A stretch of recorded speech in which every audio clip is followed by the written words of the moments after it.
এখন তো খেলাটা একটু স্লো হয়ে গেছে, সকাল থেকে একটু বেশি খেলা হয়েছে। খেলা কে জিতবে আপনি জানেন? জি, আশা করা যায় ধানাশিস। উনি আন্দাজ করে বলছে জামাত হবে, এই খেলায় জিতবে। আর খেলা জিতলে আমরা খুশি হব ইনশাল্লাহ। এই খেলায় জিতবে। ধানাশিস। আসসালামু আলাইকুম প্রিয় বন্ধুরা, কি অবস্থা? সবাই কেমন আছেন? আশা করি সবাই ভালো আছেন। আজকে সারাদিন সকাল থেকে খেলা চলতেছে, কি খেলা চলতেছে সেটা অবশ্য আপনারা জানেন। আর এখন বিকেল টাইম, সকাল টাইম হুলস্থুল খেলা হয়েছে, বিকেল টাইম এখন খেলা স্লো। আর মাঠের অবস্থা দেখেন, রোড কাট একদমই অবস্থা খালি, কেউ খেলা দেখে, কেউ খেলতে গেছে। আর এই খেলার কখন রেজাল্ট দিবে সেটা তো বলতে পারি না এখনো। ভাই দাঁড়ান, আজকে সারাদিন যে খেলা চলতেছে আপনি জানেন? জানেন। এখন তো খেলাটা একটু স্লো হয়ে গেছে, সকাল থেকে একটু বেশি খেলা হয়েছে। আর এই খেলার রেজাল্ট কখন দিবে সেটা আপনি জানেন? এটা তো শিওর করে জানতে পারে না। আর খেলার রেজাল্ট কে পাবে আপনি সেটা একটু আন্দাজ করে দিতে পারবেন?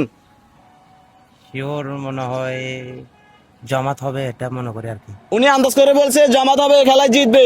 কিন্তু আমি আরো কিছু মানুষকে জিজ্ঞাসা করবো কে জিততে পারে। আজকে তো সারাদিন খেলা চলতেছে জানেন। হ্যাঁ, খেলা চলতেছে। আপনি খেলা ছাড়া এখানে কেন আসলেন? খেলা চালি আমি এখানে আসছি যে আপনার বুট দেওয়ার পরে বুট দিয়ে চলে আসছি, খেলা টেলা শেষ এরপরে চলে আইছি। আর এই খেলা কে জিতবে আপনি জানেন? একটু আন্দাজ করে বলতে পারবেন? এই খেলা জিতার কথা তো ইনশাল্লাহ আমাদের দাড়িপাল্লা। দাড়িপাল্লা। আর খেলা জিতলে আমরা খুশি হব ইনশাল্লাহ। ইনশাআল্লাহ। আর এই খেলাটা কখন দিবে সেটা জানেন? রেজাল্ট তো দিব, দেরি আছে, অনেক দেরি হবে। 7টা 8টা 10টা 12টাও বাজতে পারে। আজকে দিবে, আজকে রাতে দিবে। আজকে দিবে ইনশাল্লাহ। ইনশাআল্লাহ আজকে রাতে দেখা যাবে খেলা কে জিতে। আমি আরো কিছু